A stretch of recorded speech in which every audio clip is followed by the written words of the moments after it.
नमस्कार, आप देख रहे हैं सी न्यूज़ भारत और मैं हूं आपके साथ आकांक्षा यादव। वक्त हो चुका है अलीगढ़ न्यूज़ बुलेटिन का और आज इस न्यूज़ बुलेटिन में हम देखेंगे कि अलीगढ़ में नवरात्रि पर मंदिरों में कैसा रहा माहौल, कहां आवारा कुत्तों ने मासूम बच्ची पर हमला किया और कर दिया लहूलुहान, और बीजेपी का दामन छोड़कर किसने निर्दलीय भरा पर्चा। ये सब जानेंगे विस्तार से, तो चलिए निगाह डालते हैं अलीगढ़ से जुड़ी कुछ खास खबरों पर। अलीगढ़ जनपद के प्रसिद्ध और प्राचीन मंदिर नौदेवी मंदिर में कोविड-19 के बढ़ते प्रकोप को देखते हुए मंदिरों में भी पूजा करने के लिए भक्तों की भीड़ देखने को नहीं मिली। आज दुर्गा अष्टमी पर नौदेवी मंदिर में लाखों की संख्या में भक्त माता दर्शन के लिए आते थे, लेकिन आज वो भीड़ नहीं देखने को मिली। हम औरंगाबाद स्थित नौ देवी मंदिर पर हैं, जो प्राचीन और प्रसिद्ध मंदिर है। यहाँ पर लाखों की संख्या में भक्त आया करते थे, मगर कोरोना काल के चलते भक्त तो आ रहे हैं। आज अष्टमी है, अष्टमी पर भीड़ तो आप देख सकते हैं कि काफ़ी लाइन में लग कर के पूजा कर रहे हैं। क्यों ना करें, क्योंकि यहाँ पर एक ऐसा मंदिर है जो अलीगढ़ के अंदर के नौ देवी रूप यहाँ पर विराजमान है, और नौ देवी मंदिर में जो भी भक्त आता है उसकी मनोकामना पूर्ण होती है। यहाँ पर देखिए इस तरीके से मास्क लगा के आ रहे हैं। कोई भी किसी भी तरह के कोरोना काल में कोई भी लापरवाही नहीं बरती जा रही है। यहाँ पर जो व्यवस्थापक हैं वो भी सभी को बारी बारी से समझाते हैं कि बिना मास्क के अंदर ना आए, और वही हो रहा है। इस तरह से आप देख सकते हैं कि चारों तरफ भक्तों का तांता लगा हुआ है, मगर पहले की बराबर नहीं है जो कि पहले आया करते थे। पहले काफ़ी भक्त आया करते थे, यहाँ पर लाखों की संख्या हुआ करती थी, और जो भी भक्त यहाँ पर आया है उसकी मनोकामना पूर्ण हुई है। यहाँ पर 12 वर्षों से भी ज़्यादा यहाँ पर जो महंत जी हैं छोटू बाबा, उनसे हम बात करेंगे कि मंदिर की आज जो दुर्गा अष्टमी है तो भक्तों के लिए क्या कहना चाहेंगे और किस तरीके का संदेश देना चाहेंगे। पहले तो माता रानी के सभी भक्तों को जय माता दी। हम ज़्यादातर यही कहेंगे कि आप लोग घर में सुरक्षित रहें। माता रानी का अष्टमी के दिन है, घर से एक ही आदमी पूजा करने के लिए निकले, क्योंकि ये महामारी ऐसी है कि इससे पूरा विश्व परेशान है। तो एक एक आदमी घर से निकले और माता रानी का दर्शन करे, और माता रानी कृपा करें कि नवमी को महायज्ञ होगा, जो हवन होता है, तो उस कोरोना जैसे राक्षस का नाश हो और पूरा हिंदुस्तान तो खुश रहे, लेकिन पूरे विश्व का कल्याण हो। जिस तरीके से महाराज जी ने बताया कि कोरोना काल है, और उसके लिए सभी भक्तों से निवेदन भी किया कि घर पर रहें, कम से कम निकलें, पूजा पाठ भी करें तो घर पर ही करें। या एक बात और पूछना चाहूँगा महाराज जी से, जिस तरीके से जो दुर्गा अष्टमी है, कल रामनवमी है, तो इसको भी रामनवमी कहते हैं, और दुर्गा अष्टमी तब भी होती है कुंवार के 9 दुर्गा में, साल में 2 बार नवरात्रि होते हैं। मगर हम यदि पिछली बात करें तो जिस तरीके से कोरोना काल था, पहले बंद कर दिया गया था, लॉकडाउन चल रहा था। आज की डेट में लॉकडाउन तो नहीं है, मगर भक्त फिर भी निकल रहे हैं, और आज दुर्गा अष्टमी है, तो किस तरह से पूजा पाठ होनी चाहिए, और मंदिर में भक्तों से किस तरीके से पूजा और मनोकामना पूर्ण की जाती है। तो दुर्गा अष्टमी में पूजा पाठ के बारे में थोड़ा सा जानकारी करना चाहेंगे, किस तरीके से होती है। माता रानी तो हर विग्रह की पूजा अलग अलग होती है। तो जैसे आपने एक अष्टमी कहा, तो दुर्गा अष्टमी का बहुत बड़ा महत्व होता है। और जैसे नवमी है, तो नवमी का उस दिन हमारा 9 दिन की नवरात्रि पूर्ण होती है, जो मातेश्वरी हमारे अभी महागौरी जी हैं, जिसको हम महाअष्टमी भी कहते हैं। तो महाअष्टमी का पूजा करने से शिव जी की पत्नी है गौरा जी, शिव जी की पत्नी है। तो ये हमेशा जो अष्टमी के व्रत रखती हैं, माताएं रखती हैं, बच्चों पर कृपा बरसती रहती है, घर में सुख शांति रहती है। जैसे आदमी कहते हैं कि मेरा कारोबार अच्छा नहीं होता है, उसमें माता रानी कृपा करती है, इसलिए इसकी बहुत बड़ी महत्व है।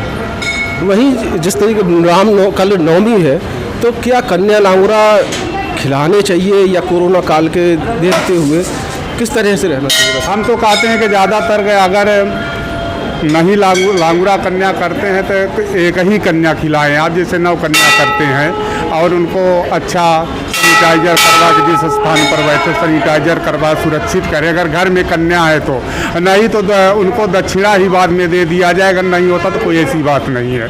हम भी नव दुर्गा मंदिर में इसी तरह करेंगे कि ज़्यादा नहीं, 1-2 ही कन्या बुलाकर उनको उनको दूरी बना करके 2 कन्याओं को बैठाया जाएगा और जो अपनी प्रथा है चुनरी भोग प्रसाद उनको दिया जाता है, फिर उनको दक्षिणा दी जाती है। लेकिन जो हमारे यहाँ तो 80 कन्याएँ आती थी, लेकिन इस वक्त कोरोना काल को देखते हुए इस चीज़ को मैं स्थगित कर दिया हूँ। कोशिश कर रहा हूँ 5 कन्या ही बुलाऊँगा, 5 कन्याओं को दूरी 2 गज की दूरी बना के रख के उनको बैठा करके और उनकी पूजा कर दी जाएगी। यही भक्तों से करता हूँ कि ज़्यादा भीड़ भाड़ इकट्ठी न करें, एक कन्या घर में मिले, एक ही कन्या को पूज ले, 9 कन्या की मान्यता प्राप्त होगी। जिस तरीके से बाबा ने बताया है कि कोरोना काल है और महामारी है, जो काफ़ी केस अलीगढ़ में निकल रहे हैं, इसीलिए कन्या करना एक है ज़रूरी है, मगर को जान है तो जहान है, पूजा पाठ होती रहेगी, मगर कोरोना काल में कम से कम कन्या को खिलाएं, डिस्टेंसिंग का पालन करें, मास्क का प्रयोग जरूर कराएं। इसी को देखते हुए एक ही कला ने जिस तरीके से बाबा ने बताया उन नियमों का पालन करें। अलीगढ़ से संजीव शर्मा, सी न्यूज़ ब्यूरो चीफ। अलीगढ़ में नगर निगम की अनदेखी और लापरवाही के चलते एक बच्चे की जान खतरे में पड़ गई है। दरअसल जिले के थाना क्रासी इलाके के केला नगर में आवारा कुत्तों का आतंक देखने को मिला, जहां गली से गुजर रही करीब 7 वर्षीय रेशमा खातून नाम की बच्ची पर दर्जन भर कुत्तों ने एक साथ हमला कर दिया और बच्ची को काटते नोचते हुए सड़क पर घसीट कर ले गए। शोर शराबे की आवाज़ सुनकर गली में स्थानीय लोग कुत्ते की तरफ भागकर पहुंचे और बच्ची को नोच रहे कुत्तों को दौड़ाकर उसकी जान बचाई, लेकिन तब तक आवारा कुत्ते बच्ची के पूरे शरीर को लहूलुहान कर चुके थे। यह पूरी घटना पास में ही लगे सीसीटीवी कैमरे में कैद हो गई, जहां घटना के बाद बच्ची को आनन फानन में मलखान सिंह जिला अस्पताल लाया गया, जहां उसका उपचार जारी है। क्या नाम है आपका? मेरा सना। क्या हुआ आपके बच्चे के साथ? कुत्ता काट लिया। कहाँ की बात है? कितने कुत्ते थे? 10 कुत्ते थे। कैसे, मतलब हुआ क्यों? मतलब अचानक हमला कर दिया, क्या हुआ? मैं जा रहे माचिस लाने के लिए, मेरे पर थे, बस काट लिया। अलीगढ़ से सी न्यूज़ संवाददाता संजीव शर्मा की रिपोर्ट। अलीगढ़ जनपद के वार्ड नंबर 8 से एक व्यक्ति ने भारतीय जनता पार्टी पर आरोप लगाया है और कहा है कि मैं 2009 से भारतीय जनता पार्टी का कार्यकर्ता हूं और मुझे ना प्रत्याशी बनाकर भारतीय जनता पार्टी ने मेरे साथ धोखा किया है, इसलिए मैंने भारतीय जनता पार्टी से त्यागपत्र दे दिया है और जिला अध्यक्ष ऋषिपाल सिंह को भी अवगत करा दिया है, मगर अभी तक जिला अध्यक्ष चौधरी ऋषिपाल सिंह ने मेरा त्यागपत्र नहीं लिया है। फिर भी मैंने अपने कार्यकर्ताओं के साथ अपना त्यागपत्र चौधरी ऋषिपाल सिंह के आवास पर पहुंचा दिया है और अब मैं कभी भी भारतीय जनता पार्टी में घर वापसी नहीं करूंगा, क्योंकि जनता मेरे साथ है। अब मैं निर्दलीय जिला पंचायत सदस्य का चुनाव लड़ूंगा और जीत कर भी दिखाऊंगा। जी, आज आपका जिलाध्यक्ष जी के घर पे इस्तीफा देने आए थे, यहाँ पे किसी ने इस्तीफा नहीं लिया, क्या कारण हो सकता है? देखिए, मैंने जो त्यागपत्र देने का निर्णय किया था, चूँकि जिलाध्यक्ष ने मुझे भारतीय जनता पार्टी में प्रवेश करवाया था 2009 में, और मेरा मन हुआ कि आज भारतीय जनता पार्टी के जिलाध्यक्ष सौभाग्य से चौधरी ऋषिपाल जी हैं, जिनके सानिध्य में मैंने पार्टी को ज्वाइन किया था। मुझसे उन्होंने आश्वासन दिया था कि मैं 3 बजे अतरौली आकर तुम्हारा त्यागपत्र स्वीकार करूंगा, लेकिन वो 3 बजे भी नहीं आए, 4 बजे भी नहीं आए, 5 बजे भी नहीं आए। उसके बाद जब पूछा तो बहुत लंबा समय दे रहे थे। कार्यकर्ताओं के साथ मैंने तय किया कि जिस चौखट से मुझको दम मिलता था उसी चौखट पर अपना त्यागपत्र आगे दे दूंगा, वहां से परिवार का कोई भी सदस्य उनको मेरा त्यागपत्र पहुंचा देगा। अब आगे आपकी किस तरह की रणनीति रहेगी? रणनीति रहेगी कि जिस परिवार में हमारा सम्मान नहीं हुआ उस परिवार को सबसे पहले हमने त्याग दिया है और अपने कार्यकर्ताओं के साथ अब हमारा पहला जो उद्देश्य है जिला पंचायत वार्ड नंबर 8 को चुनाव जीतना और जनता का सम्मान वापस करना। क्या आगे जीतने के बाद आपकी घर वापसी हो सकती है भाजपा में? घर वापसी तब होती है जब घर में से कोई सम्मान मिला होता है। घर वापसी के लिए हमने पार्टी नहीं छोड़ी है। जीवन में कभी किसी भी मोड़ पर भारतीय जनता पार्टी में नहीं जाएंगे, ये हमारी दृढ़ प्रतिज्ञा है। अलीगढ़ से सी न्यूज़ संवाददाता संजीव शर्मा की रिपोर्ट। फिलहाल के लिए अलीगढ़ न्यूज़ बुलेटिन में बस इतना ही। देश और दुनिया की तमाम बड़ी खबरों के लिए देखते रहें सी न्यूज़ भारत।